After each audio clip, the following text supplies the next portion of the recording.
السلام علیکم ناظرین. کل بجٹ کا دن تھا اور سارے پاکستانیوں بشمول سرکاری ملازمین اور جو پرائیویٹ سیکٹر کا ایک عام آدمی پاکستانی ہے، تمام طبقے کے لوگوں کی نظر بجٹ پہ ہوتی ہے. اور یہ بجٹ خاص طور پہ اس لیے بھی ضروری تھا کہ پی ڈی ایم کی حکومت کا بجٹ تھا. عمران خان کی حکومت چند ماہ پہلے نکل چکی تھی، لہٰذا سب کی نظریں اس پر تھی. اور اوپر سے آئی ایم ایف کی کئی شرائط ہیں جس کی وجہ سے ان شرائط کو بھی میٹ کرنا تھا. تو یہ بجٹ کیسا رہا، تھوڑا سا ہم اس پہ گفتگو کریں گے اور اوور آل جو پولیٹیکل سچویشن ہے اس کو سنتی کرنے کی کوشش کریں گے کہ وہ کیا کیا جا رہا ہے.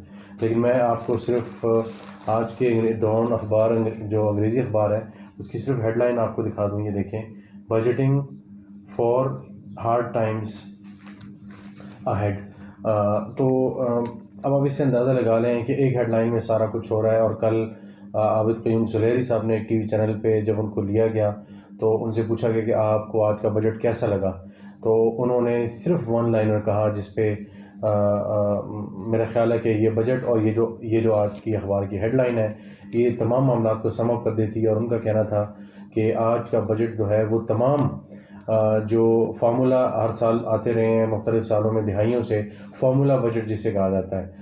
یعنی اگر اس میں کہا جاتا ہے کہ اتنے ہمارے خرچے ہوں گے، اتنے ہمارے ٹیکس ریونیو ہوں گے، اتنی ہماری کلیکشن ہوگی، ان ٹارگیٹس کو تو عموماً میٹ نہیں کیا جاتا لیکن صرف اعلانات ہو جاتے ہیں. تو بجٹ تو پیش کر دیا گیا ہے لیکن اس میں عام آدمی کے لیے مشکلات ہی مشکلات ہیں. جیسے میں نے آپ کو کہا کہ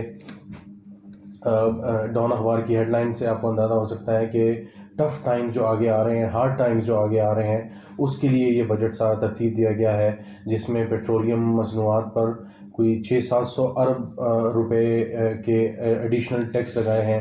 پیٹرولیم لیوی بڑھایا گیا ہے. تو پیٹرولیم لیوی جو بڑھے گا تو اس کے بعد اندازہ یہ کیا جا رہا ہے کہ اگر 14 سے 15 تاریخ کو اگر پیٹرول کی قیمت بڑھتی ہے تو ممکنہ طور پہ اس چیز کا امکان ظاہر کیا جا رہا ہے کہ شاید 20 سے 25 روپے پیٹرول کی قیمت مزید بڑھائی جائے گی. کیونکہ فی الوقت نہ حکومت کے پاس آئی ایم ایف کی طرف سے کوئی پیسے ہیں نہ کہ کہیں اور سے پیسے ہیں. تو اوور آل بجٹ جو ہے وہ بہت زیادہ آئی ایم ایف کی کنڈیشنز کو میٹ کرنے کی کوشش کی ہوئی ہے. سوائے چند جو چیزیں ہیں جس کو اپریشیٹ کرنا بنتا ہے، سولر جو پینل وغیرہ تھے ان کی خریداری وغیرہ، اس پہ جو ٹیکس وغیرہ تھے وہ ختم کر دیا گیا جو پی ٹی آئی کی حکومت نے لگائے تھے. اور اس کے علاوہ جو ٹیکس سلیب تھی وہ مناسب کر دی گئی ہے. جو تنخواہ دار طبقہ ہے چاہے وہ 1 لاکھ تک ہے تو اس سے تو ٹیکس وصولی نہیں ہوگی، 1 لاکھ سے اوپر ہے تو اس سے 600-700 ہوگی، چند ہزار. اور اس طرح جن کی سالانہ 10 لاکھ یا 12 لاکھ یا 20 لاکھ تک اس طرح بڑھتی جاتی ہے تو ٹیکس سلیب کو کم کر دیا گیا ہے. لیکن تمام مسائل کو دیکھتے ہوئے جو سب سے زیادہ پریشان کن بات ہے وہ یہ ہے کہ اس میں بہت سی چیزیں ایسی ہیں جو آئی ایم ایف کی کنڈیشنز کو میٹ کرنا ضروری ہے.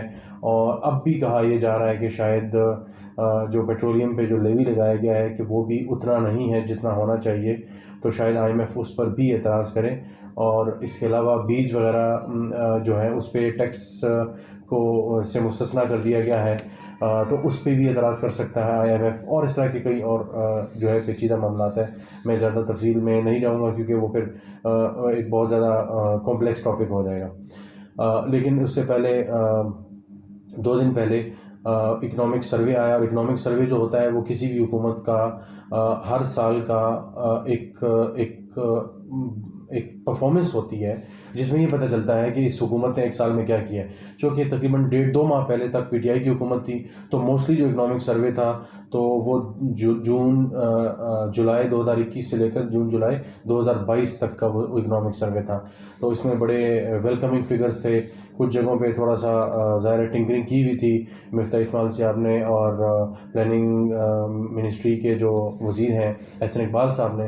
لیکن بجا طور پہ ہم نے دیکھا کہ جو ریونیو کے ارننگ کی جو 3 بڑے سیکٹرز ہیں، سروسز ہیں، ایگریکلچر ہے اور اس کے علاوہ 1-2 اور سیکٹرز ہیں، تو اس میں ہم نے دیکھا انڈسٹریز وغیرہ تو اس میں باقاعدہ گروتھ نظر آئی. اور امپورٹ ایکسپورٹ کا ہم نے دیکھا اس میں نظر آئی.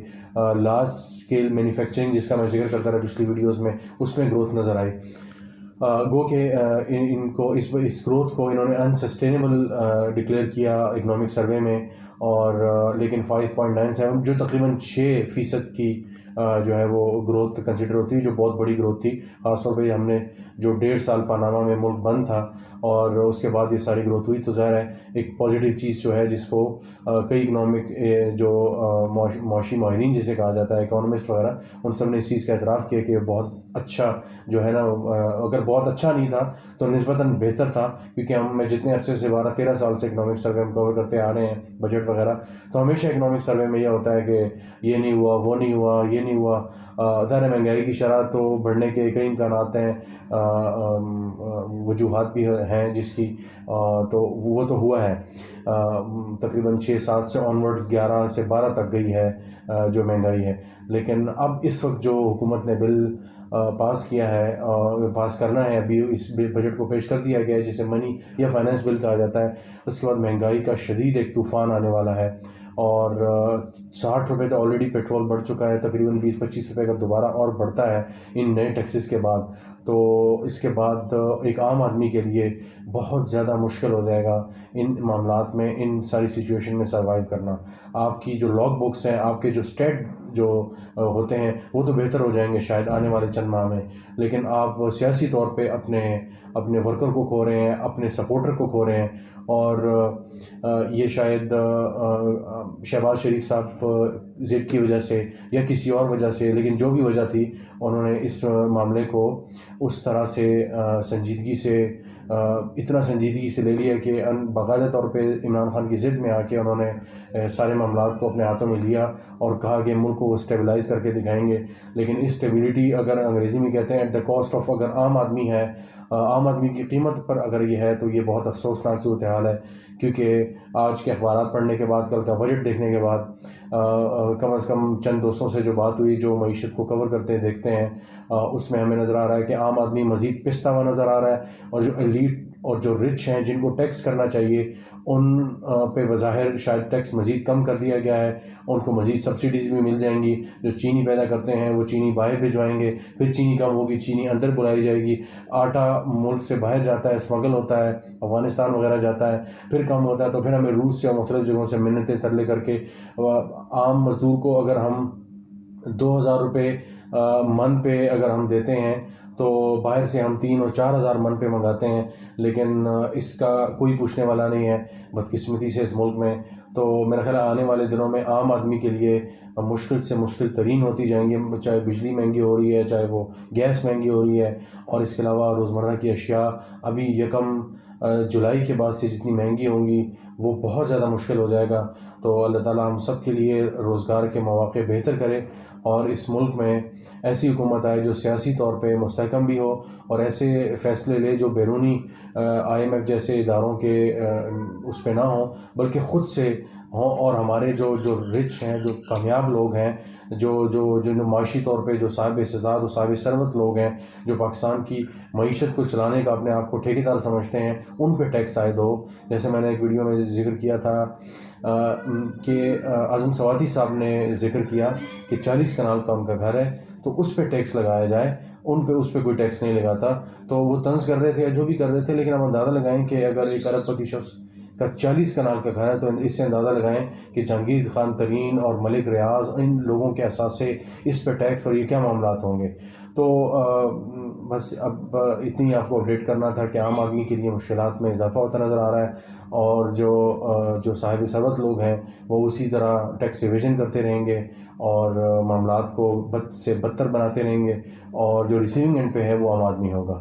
تو اب تک کے لیے اتنا ہی. بہت شکریہ.